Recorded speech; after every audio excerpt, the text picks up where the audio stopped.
2019 мамлекеттик бюджет көлөмү быйылкыдан 10,5 миллиард сомго көп болот. Бирок казынадагы таңкыстык дал ушул көрсөткүчкө барабар. Бул тууралуу өкмөт башчы Мухаммедкалый Абылгазиев бүгүн жогорку кеңештин комитеттик жыйынында билдирди. 2019 жылы республикалык бюджеттин жалпы кирешелери 151 миллиард 454 миллион сом өлчөмүндө болот. Чыгаша 161 миллиард 710 миллион сом, ошондо таңкыстык 10 миллиард сомдон ашат.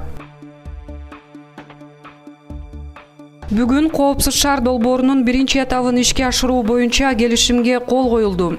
Документке маалыматтык технологиялар жана байланыш мамлекеттик агенттигинин төрагасы Бакыт Шаршембиев менен Орусиянын Вега ишканасынын башчысы Сергей Калмыков кол койду.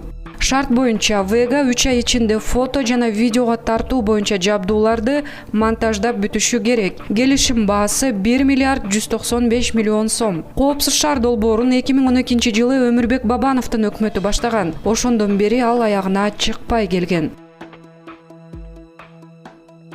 Ибрагим Жунусов Кыргызстандын Өзбекстандагы элчиси болуп дайындалышы мүмкүн. Анын талапкерлигин эртең жогорку кеңештин эл аралык иштер боюнча комитети карайт. Ибрагим Жунусов буга чейин Кыргызстандын Түркиядагы карым укуктуу элчиси болгон. Жунусов азыр 57 жашта, 2007 жылы Ак Жол партиясынан депутат болуп шайланган, 2 жыл бою маданият жана туризм министрлигин жетектеген. Кыргыз Республикасынын эл артисти, 200 ырдын автору.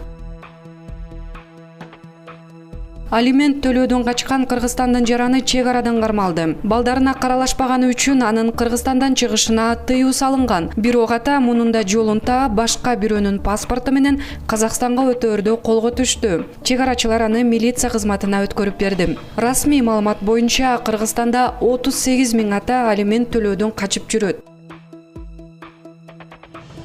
Орусияда жүргөн Кыргызстандын жарандары ошол жакта төрөлгөн баласына сүйүнчү пул ала албайт. Бул тууралуу социалдык өнүктүрүү министрлигинен билдиришти. Анткени мыйзам боюнча сүйүнчү жана жөлөк пулдарды Кыргызстандын аймагында туруктуу жашаган жарандарга гана чегерилет. Бирок Орусиянын жарандыгын алып, Кыргызстанда төрөп, ушул жакта жашап жаткандар сүйүнчүнү да, жөлөк пулду да алса болот. Төлөмдү чегери боюнча жалпы эрежелер сакталат. Бул мөөнөткө байланыштуу. Сиз бала төрөлгөндөн 6 ай ичинде гана сүйүнчүнү ала аласыз. Экинчиден, сизде Кыргызстанда жашап туруу укугун тастыктаган документ болушу керек.